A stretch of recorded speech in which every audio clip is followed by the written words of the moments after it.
Alors le Chok l'Israël aujourd'hui, la Gemara Ktubot 86a, le Nishmat, Avraham Barester Akoka, Bet Hashem.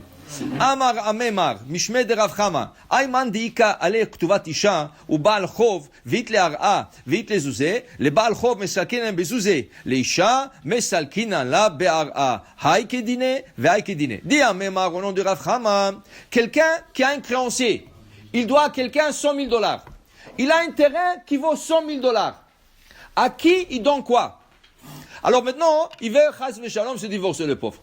Alors sa femme lui dit, tu me dois $100,000. Dans la Ketouba, c'est écrit $100,000. Son créancier lui dit, tu me dois $100,000. Pas de problème, il a $200,000. Mais à qui il donne quoi? Dit la Gemara, à la femme, il donne le terrain, au créancier, il donne l'argent. Pourquoi? Le créancier, qu'est-ce qu'il t'a donné? Est-ce qu'il t'a donné un terrain ou il t'a donné de l'argent? Il t'a donné de l'argent, il t'a prêté de l'argent. Rends-lui son argent. La femme, c'est une obligation, c'est une garantie que tu t'es obligé envers elle. En cas d'un divorce, tu donneras quelque chose, la somme de $100,000. Mais tu n'as pas écrit de l'argent, tu as écrit une valeur. Tu t'es obligé pour une valeur. Alors cette valeur-là peut se traduire aussi dans un champ, c'est ça? Et s'il a $100,000 au total, en comptant le terrain. Alors on va voir, il va se diviser, il va vendre la moitié du terrain et il va donner à son créancier $100,000 et à la femme il va donner le terrain. Dit la Gemara, qu'est-ce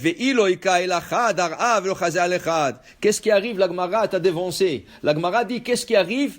Il y a qu'un terrain pour payer une dette, pas deux. À qui il paye? À son créancier ou à sa femme? Le guet. Alors la Ketouba dit la Gemara, les Baal Chov Ya'avinan, la Isha lo Ya'avinan la. Ouais, si les femmes vont lire cette Gemara, ils vont dire c'est grave. La Gemara dit, tu prends le terrain, tu le vends à $100,000, tu le donnes au créancier seulement. Mais tu ne payes pas à la femme. Comment tu ne payes pas à la femme? Elle a divorcé. Tu sais pourquoi? Maïta'ama, quelle a raison? Yoter ma sha'ish rotse lisa, isha rotsa linase. Sache une chose. Qui c'est qui veut se marier plus? Un homme ou une femme? Un homme, il veut se marier, mais il peut rester aussi seul pour longtemps. Une femme, elle veut plus se marier. Pourquoi? Une femme ne veut pas rester seule. La nuit, ça fait peur. Sortir, ça fait peur. Tu comprends? La femme a besoin d'un compagnon, de quelqu'un qui accompagne. Alors elle voulait se marier plus que l'homme. Ça veut dire que quand elle s'est mariée, oui, c'est obligé à lui donner $100,000, mais elle a pris le risque.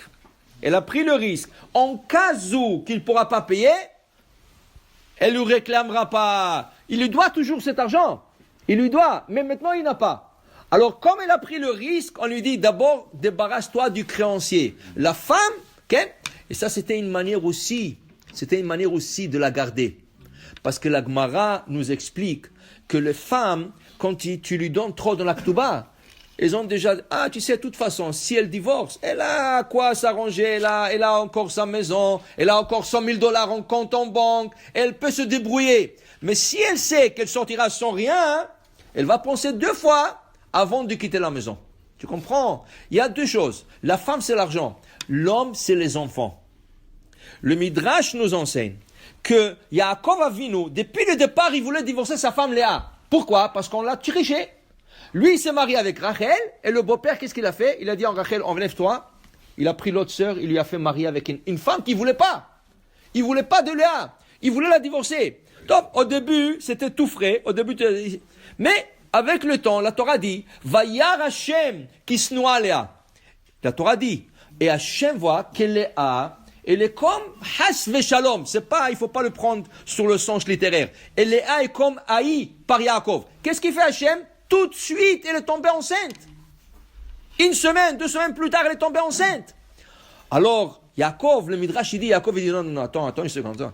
La femme est enceinte là, je peux pas la divorcer. Je peux pas la divorcer. Comment elle va être enceinte?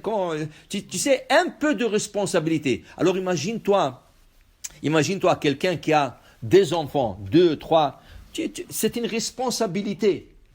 Alors l'homme doit prendre en considération les enfants. Tu comprends? Tu as des enfants, Tu divorces pas, ils ont besoin de leur père, ils ont besoin de la mère. Il y a des occasions joyeuses qui arrivent. Il y a une bar mitzvah, il y a un brit mila, il y a un mariage. Tu comprends? Il y a tout ça qui rentre en compte. Tu n'es pas content? Tu n'es pas content? Va étudier la Torah. Ben, je l'ai vu, moi.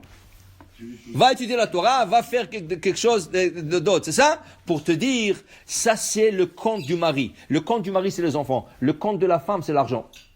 Mais elle a pris ça en considération déjà, en cas où que le mari ne pourra pas lui payer, alors elle ne lui réclamera pas. Ça va être une dette.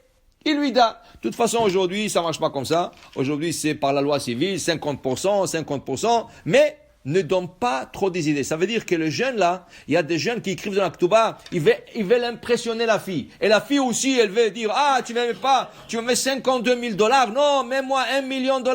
Tu lui mets ça, tu lui donnes des idées.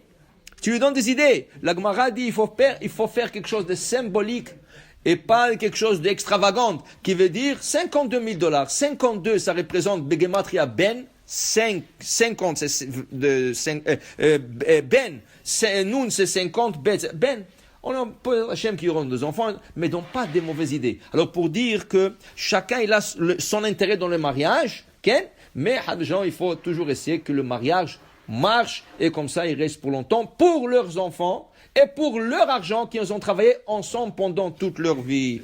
Baruch Adonai Le'olam, Amen ve Amen.